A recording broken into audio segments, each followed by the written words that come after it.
আমার মনের মধ্যে এখন দিনরাত একটা অদ্ভুত মিষ্টি সুর বাজে।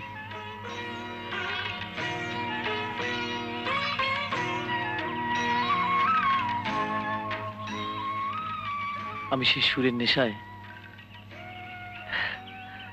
মশগুল হয়ে আছি।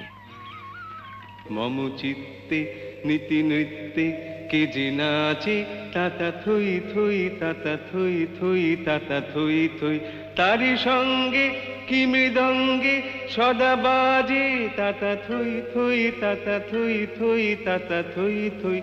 হাসি কান্না হীরা পান্না দোল ভালে, কাঁপে ছন্দে ভালো মন্দ তালে তালে, নাচে জন্ম নাচে মৃত্যু পাছে পাছে, তাতা থই থই তাতা থই থই তাতা থই থই। মম চিত্তে নীতি নৃত্যে কে যে নাচে, তাতা থই থই তাতা থই থই তাতা থই থই।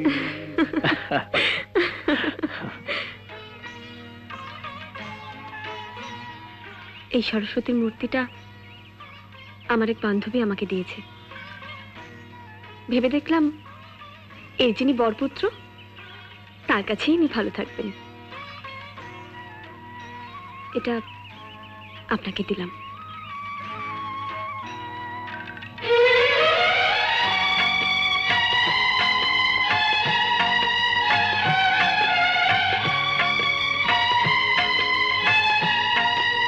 মোর বীণা ওঠে কোন সুরে বাজি, কোন নব চঞ্চল ছন্দে, মোর বীণা ওঠে কোন সুরে বাজি, মম অন্তর কম্পিত আজি, নিখিলের হৃদয় স্পন্দে, মোর বীণা ওঠে কোন সুরে বাজি, কোন নব চঞ্চল ছন্দে, মোর বীণা ওঠে কোন সুরে বাজি।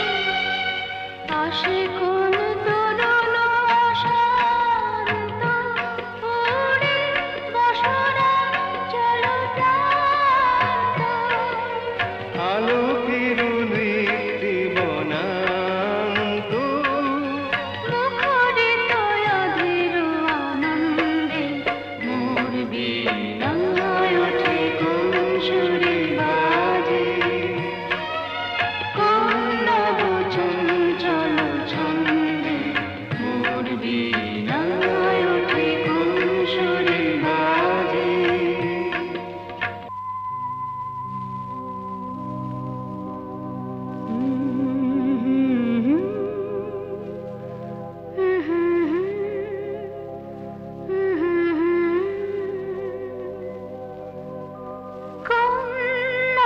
চঞ্চল ছন্দে, মোর বীণা ওঠে কোন সুরে বাজে।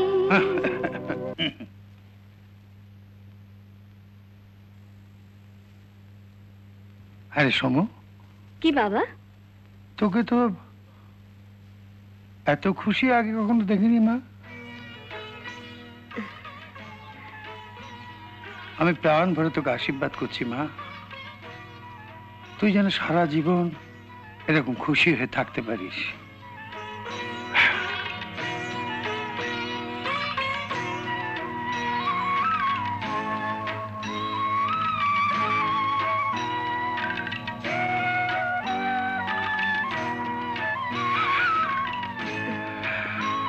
বলি, মেয়েকে শুধু আদর দিয়ে মাথায় তুললেই চলবে?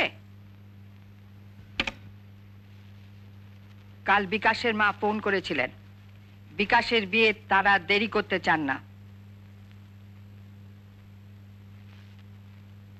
দাঁড়াও, তোমার মুখ থেকে আমি স্পষ্ট কথা শুনতে চাই। দাদা আমার চেয়ে কত বড়, আগে দাদার বিয়ে দেবে, তারপরে আমার পড়াশোনা শেষ হবে, তারপরে ওসব দেখা যাবে।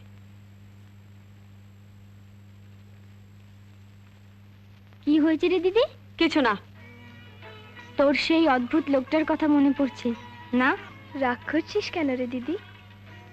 তুই এত শিব পুজো করেছিস, দেখবি তোর বর শিবেরই মতো হবে।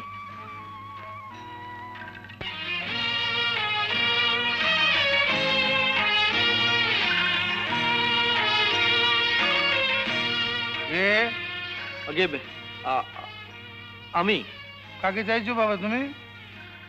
শর্মিলাকে। ও, তা কোথা থেকে আসছো? আগে আমি এখন আসছি উত্তর কলকাতা, মানে বঙ্গীয় সাহিত্য পরিষদ থেকে। আচ্ছা আচ্ছা, শর্মিলা আছে? হ্যাঁ নিশ্চয়ই আছে, নিশ্চয়ই আছে। সমু, সমু, কি ব্যাপার, অত চেঁচাচ্ছ কেন? এই ছেলেটি শর্মিলার সঙ্গে দেখা করতে এসেছে। সমু, সমু। আমায় ডাকছো বাবা? না তোকে না, সমুকে একবার পাঠিয়ে দে। না, তুমি ভেতরে যাও। কি হলো, যাও।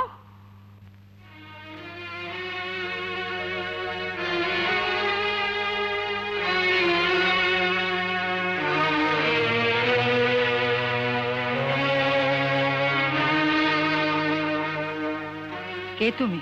এই দিদি। কি? এই বাবা তোকে ডাকছিল কেন রে? আমাকে না, তোকে। আমাকে? তুমি ওর সঙ্গে এইভাবে কথা বলছো কেন? তুমি চুপ করো। আমি কি চলে যাব?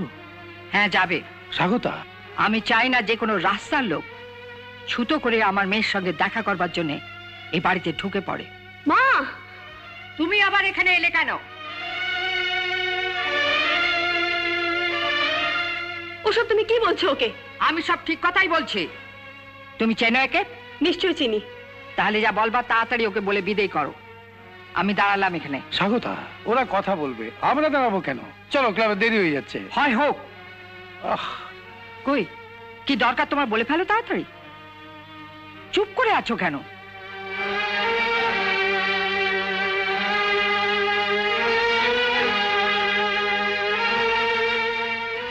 সমু, তোমাকে যে ইতিহাস বইটা দেবো বলেছিলাম, আজ বিকেলে লাইব্রেরিতে গিয়ে হঠাৎ সেটা পেয়ে গেলাম। এই নাও, ধরো।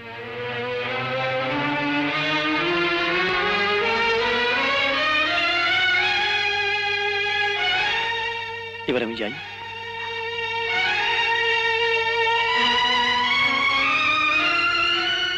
আসি আজ।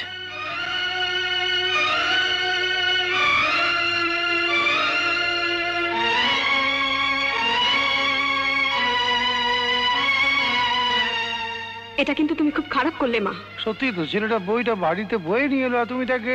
এবার কি মেয়ে আর বাপে মিলে আমাকে শাসন করবে নাকি? একজন ভদ্রলোক বাড়ির উপরে এলেন আর তুমি তাকে... ওকে আমার ভদ্রলোক বলে মনে হয়নি। তোমার কি মনে হলো না হলো তাতে কারো কিছু যায় আসে না। তুমি জানো উনি কে? সমু, আমার মুখে মুখে তর্ক করা আমি পছন্দ করি না। তুমি যাও এখান থেকে। কি হলো, যাও।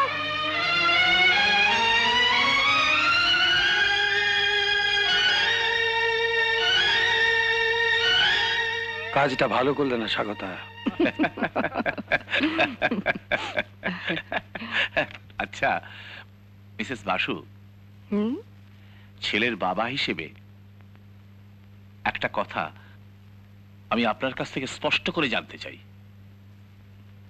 হুম, কি কথা বলুন? ও বলতে চাইছে যে শর্মিলার বিয়ের ব্যাপারে আপনার কথাকেই পাকা কথা ধরে নিয়ে আমরা এগিয়ে যেতে পারি কিনা। অফকোর্স পারেন, নিশ্চয়ই পারেন।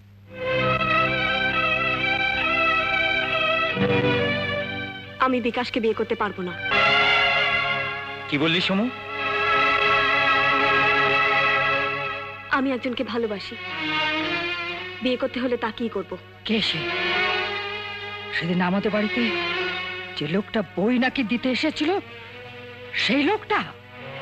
হ্যাঁ। সমু, এসব কি বলছিস তুই? তাহলে আমারও শেষ কথা শুনে রাখো।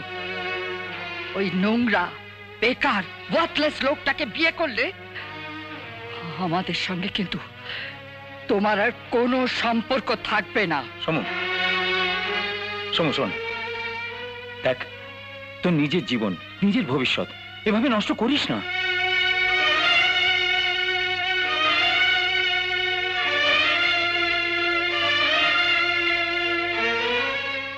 দাদা,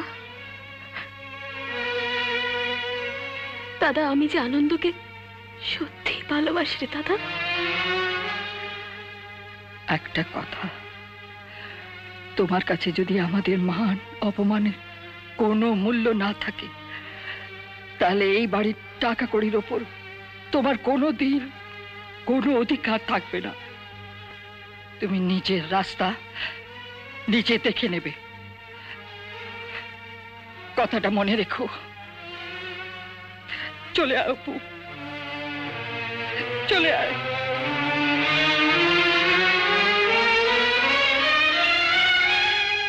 ওই নোংরা বেকার ওয়ার্থলেস লোকটাকে যদি বিয়ে করতে হয়, আমাদের সঙ্গে তোমার আর কোনো সম্পর্ক থাকবে না।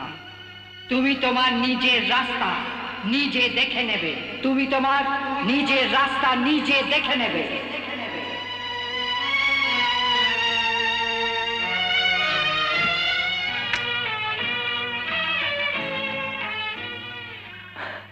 এসো, তোমার কথাই ভাবছিলাম। দেখো ঠিক চলে আসতে হলো।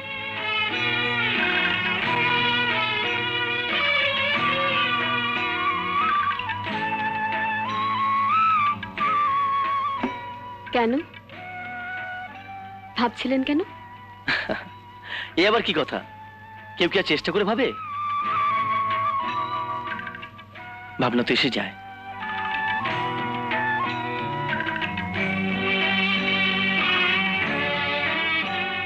আচ্ছা, আমি যদি এখন বলি আমি আমার বাড়ি ছেড়ে চলে এসেছি আপনার কাছে, আপনি কি বলবেন? বলবো তুমি তোমার নিজের জায়গাতে এসেছো। এই জায়গার উপরে তোমার অধিকার জন্ম জন্মান্তর ধরে।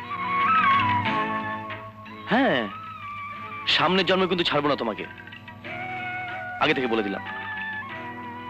সামনের জন্ম তুমি আমার বউ হবে।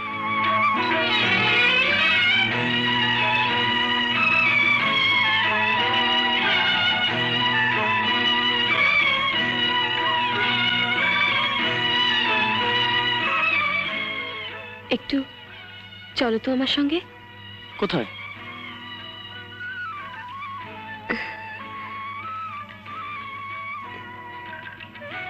একটু কোর্টে, বাবার কাছে যাব। দেখ মা, জীবনে তোর কোনো কাজে বাধা দিইনি, আজও দেব না।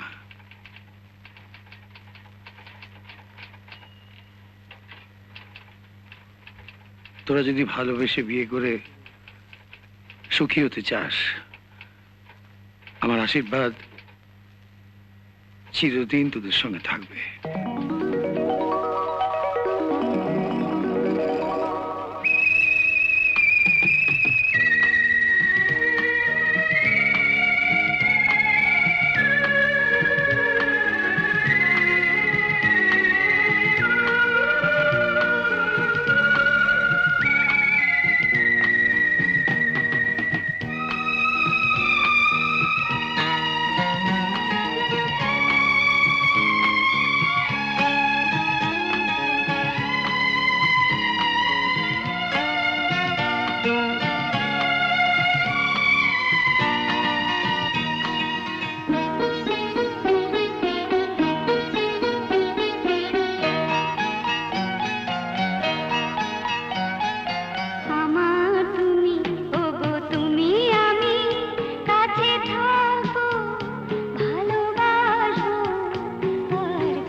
ওই রকম একটা লোককে যে জামাই বলে মেনে নিতে পারে, তাকে স্বামী বলে মেনে নিতে আমার ঘৃণা করে।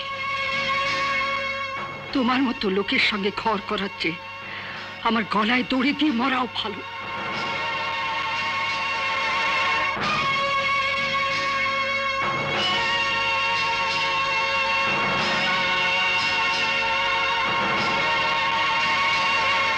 ভাড়াটা একটু বেশি হলেও বাড়িটা কিন্তু খুব সুন্দর হয়েছে আমাদের, তাই না গো? এবার শুরু হলো আমাদের নতুন সংসার। আর কোচিং এ তোমার নতুন চাকরি? কলিঙ্গ যুদ্ধের পর সে মর্মান্তিক দৃশ্য দেখে অশোক সহ্য করতে পারলেন না। তিনি ছিলেন চণ্ডাশোক, হলেন ধর্মাশোক। এখন প্রশ্ন হলো, চণ্ডাশোক রাতারাতি কেমন করে ধর্মাশোকে পরিণত হলেন? আচ্ছা, তোমরা লালাবাবুর নাম শুনেছো? একদিন লালাবাবু শুনলেন, আনন্দবাবু, আপনার সঙ্গে একটু কথা ছিল। বলুন অতনুবাবু। আনন্দবাবু, দয়া করে একটা কথা মনে রাখবেন, আমার কোচিংয়ে ছাত্ররা জ্ঞানী হতে আসে না, পরীক্ষায় ভালো নম্বর পেতে আসে। এসো।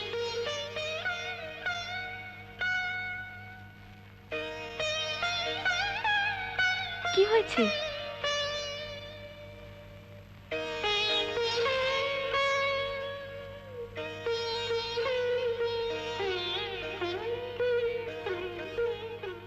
কি হয়েছে গো? আচ্ছা সুমন, বলো। জীবনে পরীক্ষায় পাশ করা আর ভালো নম্বর পাওয়াটা কি সব? কেন, কি হয়েছে? নিশ্চয়ই কেউ কিছু বলেছে, শুনছি।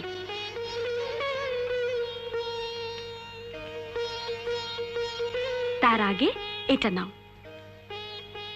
কি এটা? কাল তোমার চাকরির ইন্টারভিউ। তাই নাকি? হ্যাঁ।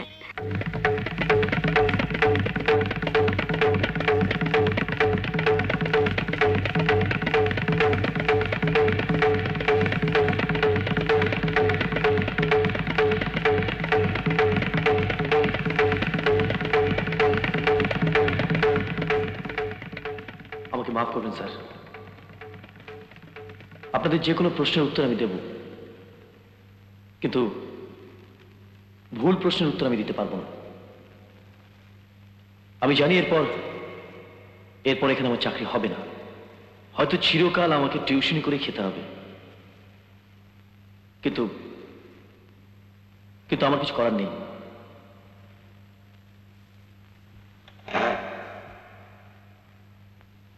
নমস্কার। কেন এত মন খারাপ করছো বলো তো? তুমি যা করেছো ঠিক করেছো। তুমি সত্যি বলছো সুমন? হ্যাঁ গো, আমি সত্যি বলছি, এতে মন খারাপের কিচ্ছু নেই।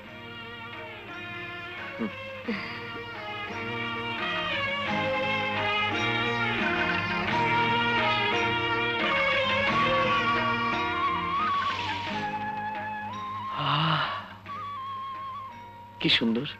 কি গো? আমার সমুর গন্ধ। ভাই বলো, আমার মাথার চন্দন তেলের গন্ধ। জানো সমু, বলো।